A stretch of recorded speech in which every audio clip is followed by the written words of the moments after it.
I couldn't hold a person because of my personality or, drank too much. But I got out of the military, and like 2 or 3 months later, I met Good this job. person at a party, and we started dating, and I'm like, oh man, super attractive, funny, really dirty sense of humor. I don't know, 6 months later or something, we like moved in together. Oh no, I had an apartment, moved in 6 months later, and then she came to visit, and it was like great.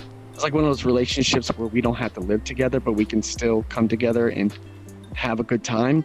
And it was like everything was fine. And then after that year, she moved in, and it seemed like everything went downhill. I could almost see like the sadness appear, like I'm stuck with this person now. And I felt like everything was just getting to her. And of course, I drank a lot, so it seemed like I probably contributed to the problem. There was this one time where we were sitting down on the couch, and I brought up the fact of like marriage and our kids and everything, and I was like, hey, it'd be great, our kids could be like that, or maybe we could just stay here so we'll be close to family when we have our own family. And she's like, excuse me? And I thought she was messing with me. She's like, well, I want a family, but I don't want it with you. And it was just such a nonchalant thing that it's like, I'm sorry, have we not been dating for almost 2 years? We had a lease. We signed a lease together, so we were stuck. And I was one part emotionally destroyed. The other half, I wanted to destroy everything. And I didn't want anything to do with them, but I couldn't leave. I didn't have a place to go. I couldn't move in with my family anymore. And it hurt. And we had a big ass apartment, so we had we had one bedroom, but then I had an office. So I moved all my stuff into that office. I would literally fall asleep crying. You ever? Oh yeah, Cody, I know you're pretty young, but just wait and everything. You ever have a breakup and then you hear a song, and that song will forever be linked to that bad memory in regards to a breakup? Or, somebody dying or whatever, because it's like Ray LaMontagne's Gone Away was the song that was playing in the radio when I found out. And then whenever I heard that, I would cry and cry and cry. And I would cry buckets, and it would just be uncontrollable. And it was too much. All I did was work 10, 11 hours a day at my work, and then come home and then drink and then try to forget. And then it just came to a point where it's like I couldn't do it anymore. I could hear my voice shaking a little bit, so I apologize. When I get excited, I get loud. It's the Irish Bostonian in me. I'm kind of happy because if that didn't happen and things didn't go the way they did, I wouldn't have been able to be where I am now. We were outside having a cigarette, and I just looked at her, and I'm like, listen, I think it's just best you just grab your stuff and just, leave. But we all shared the same friends, the same circles. I went to a party with my friends, and she showed up, and then we left to get away from her, and then she came to the bar, and she was flirting with some guy, and I just lost it. And I was like near blackout drunk, walking down the street, screaming like a wolf man. I'm surprised I didn't get picked up by the cops, because I was like making a lot of noise because I couldn't stand it. I don't know if it really was love. It felt real to me at that time. We both treated each other like shit stuck in that apartment.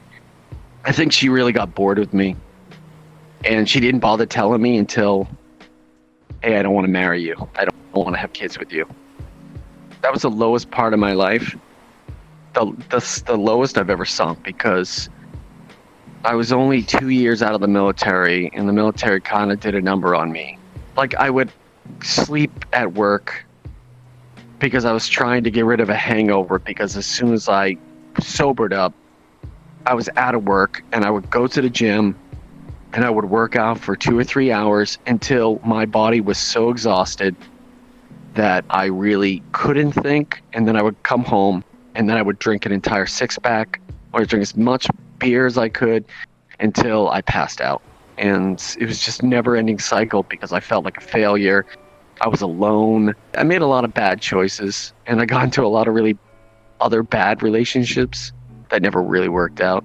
Alcohol is a very, very strong weapon, I guess, It's it's like the black sheep of my family.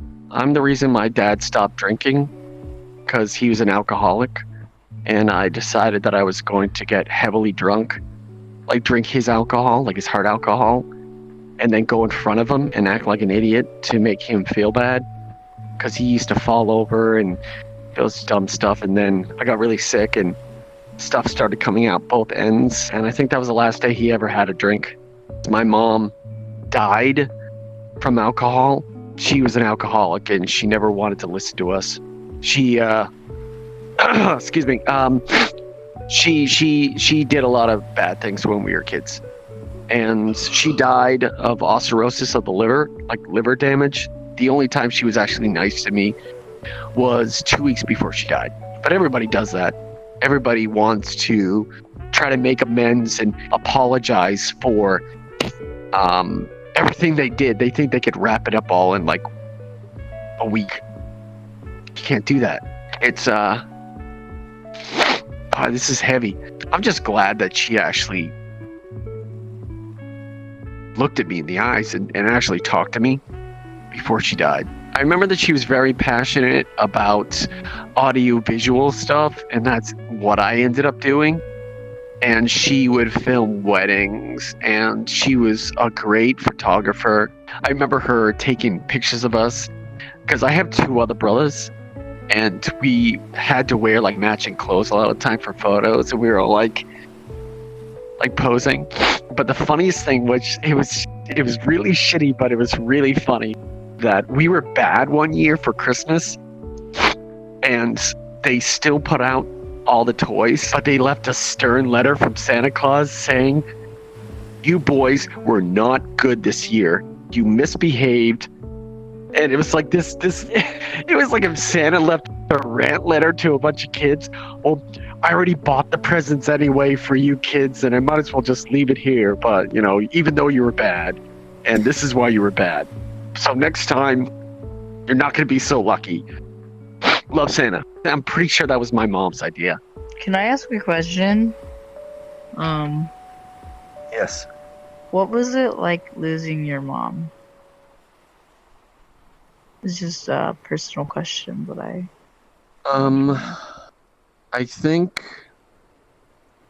I was there when they told us there was no brain function, and they pulled, like, they pretty much turned her off. It was like nothing. It was like she died, and then it was no more. It was pretty rough. It was even worse because it affected me, but it also affected my dad, and I could see my dad crying. My dad doesn't cry, but we both moved on. My dad remarried to a person that really takes good care of him. He takes care of her. Her husband died of an alcohol-related problem, but everything seems to work out. But she went up to me and she's like, "I'm so sorry. I'm sorry for treating you this way. I'm sorry for yelling at you." And it seemed like she was better. Like she actually wanted to talk to me. But then another thing is your motor skills stop really working. And she talked like this and couldn't talk right. And then she was in a wheelchair. This was all in the course of like 2.5 weeks. 2.5 weeks. She was in a wheelchair. For some reason, I thought she was going to be able to make it, and they brought her home. But I've seen it a lot of the time where people think they're good, and then they come home, and they have to go back because they weren't right. So we had a nurse checking up on her in her bedroom, like where my dad slept on the couch or something. But the person would check in there. They would wheel her out into the backyard in a wheelchair wrapped up in a blanket. She apologized for always getting angry at me. My uncle said that my grandfather wasn't really a nice guy, I guess. And it came out later that he beat my mom, I guess. I don't know. He was a horrible human being. I think that it was kind of like the same reason why I used to drink, is because I kind of felt worthless, and I kind of felt like, I'm not doing anything, or woe is me, or I'm so sad, or I'm drinking to forget all the bad memories.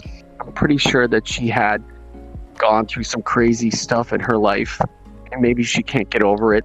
Maybe she was just sad. I honestly don't know. Don't do the silent treatment on family members. I can't tell you how much that's one big regret. When we fought and she gave me a lot of issues and we would fight, I would give her silent treatment. And I think that it's unfortunate, but I avoided talking to her, being around her for almost 5 months. And that was close to when she died. And that's the 5 months that I probably didn't get to see the signs of her getting sick.